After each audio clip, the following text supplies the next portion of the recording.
Ang mga artista na gumanap sa KMJS Gabi ng Laging The Movie, hindi lang ginampanan ang mga nakakakilabot nilang role na hango sa totoong istorya. Pati sila, may mga kakatuwang karanasan din sa totoong buhay. May ginambala ng isang haunted na manika. May pinaglaruan ng duwende. May parang hindi magising sa pagkabangungot. At meron ding nakakita ng multo. Ito ang nakakapanindig balahibo nilang mga karanasan.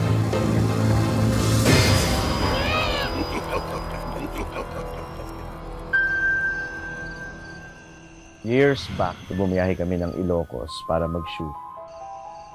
Walang restrooms na nasa gilid. Sa gilid-gilid na umihi, hindi ako nagtabi-tabi po. Sa Waston, makatulog na rin.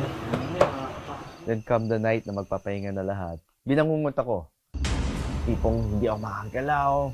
Tapos yung assistant ko nandito, hindi ko siya maabot, hindi ko siya magising. Tapos may naramdaman ako na bumukas ng pinto.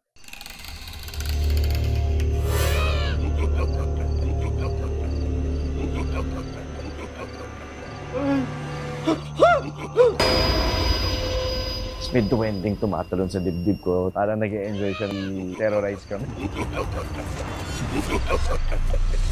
The next day, nung sabay-sabay kami nagbe-breakfast, nagbubulungan yung crew, yung lighting director, ako, lahat kami dinalaw ng duwende na yun. So, naihiyan namin yung bahay niya. That was my first and only time.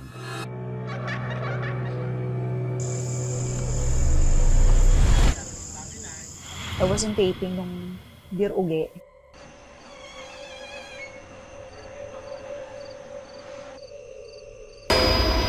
Pagpasok mo doon sa side, punong-puno siya ng parang puro dolls. Lahat naka-white. Parang isa doon naka-itim. May bigat may something. May ma-feel ka, hindi mo ma-explain.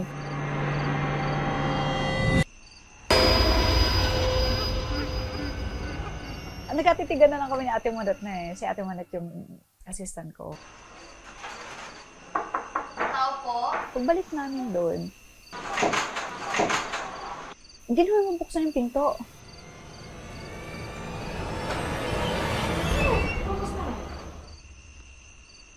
Nagkatingin na lang kami ni Ate Monat ng, bakit ganon?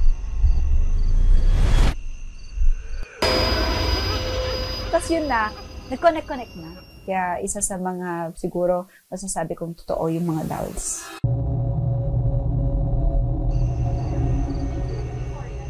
Dati madalas ako mag-sleep paralysis. Hindi ko magalaw yung katawan ko pero kita ko yung kwarto. And then biglang lumubog yung kama. Meaning parang pag may tumabi sa'yo sa kama, may humiga or may umupo, alam mo yung parang yung weight, gaganon yung weight ng kama. Dumilat ako. Pagdilat ko, sa peripheral vision ko, may nakita akong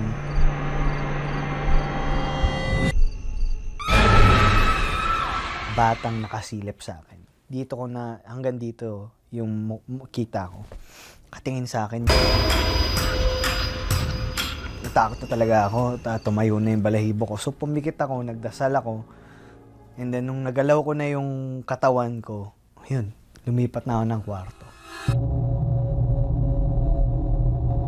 Napakita na sa akin ni Father Rex yung mga... Nung nasa set ako ng Gabi ng Lagi, parang nilamig ako. Hindi ko alam kung natatakot lang ba kasi ako or kinakabahan ako. Tapos tinanong ko yung mga tao sa paligid ko kung malamig ba, nilalamig din sila. Tapos hindi pala, ako lang daw.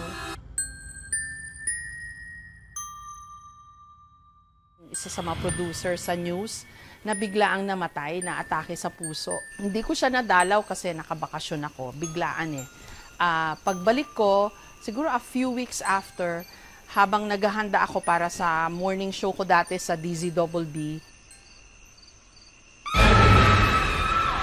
nagbago yung mundo, tumayo yung balahibo ko sa batok, tapos parang yung buhok ko rin, medyo tumayo. Pagtingin kong ganyan, kasi I was trying to get something from my drawer. Hindi ko alam kung nakita ko siya physically, literally, pero bakit may naiwang imprint sa utak ko ng image niya na dumadaan sa cubicle ko. Naniniwala ako na meron talagang mga multo kasi nakakita na po ako at na-experience ko po. Yung mga kwentong tampok po ay talagang piling-pili, sanib, pochong at berbalang. I think ang rich din ng folklore and ng mga paniniwala natin tungkol sa mga multo kasi bahagi yan ng history natin eh.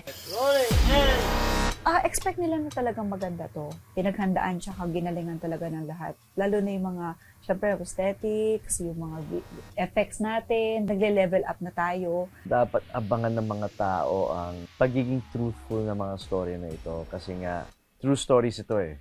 And at the same time, makaka-relate sila. Mag-expect sila ng makabuluhang horror story. Kasi hindi lang to basta horror story na gusto naming manakot. Ba't ka nagsiman? Maharap ko to eh. Para kay Lola din. Sa episode namin na Pochong, it's about OFWs. Yung mga pinagdadaanan ng mga OFWs natin.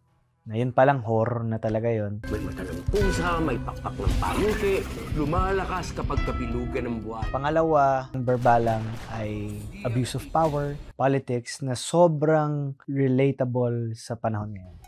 Hindi tayo papatalo. Nakampi natin ng Diyos.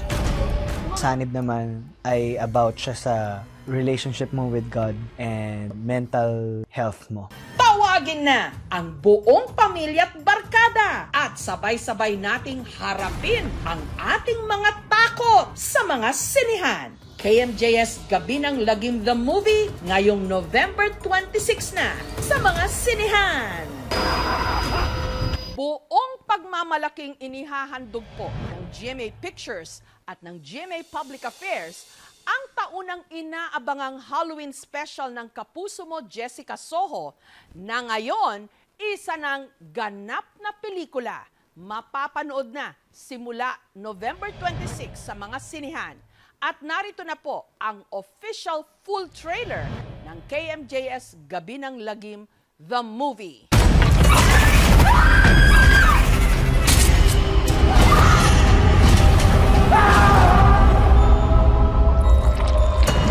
Alangga ko ikaw, Apo. Alangga ako man, Kaula. Ba't ka nagsiman? Maharap ko to eh. Para kay Lola din. Hindi ko na ho alam, hindi ko naiintindihan kung anong nangyari sa kanya. Makakasiguro kayong gagawin namin ng lahat para sa kanya. Wala ka ba talaga nakita, Abner? Wala ka narinig? May gumagala na berbalang dito sa atin.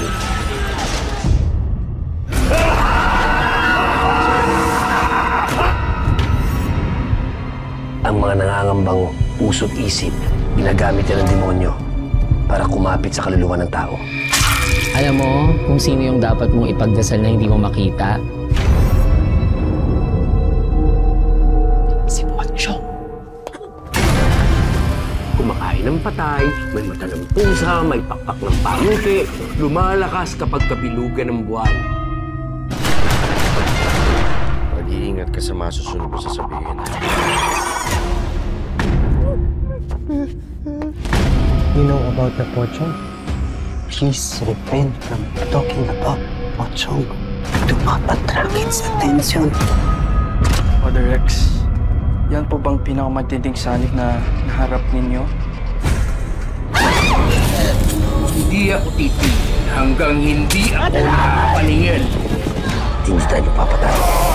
Kakampi natin ng Diyos. Huwag sumamakita sa akin! Ha? Masusunod ang kaluluwa mo, sindihan mo!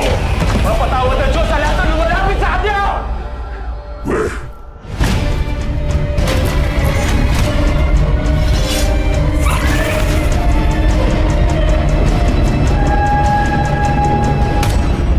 Ito po si Jessica Soho at ito ang Gabi ng Lagim.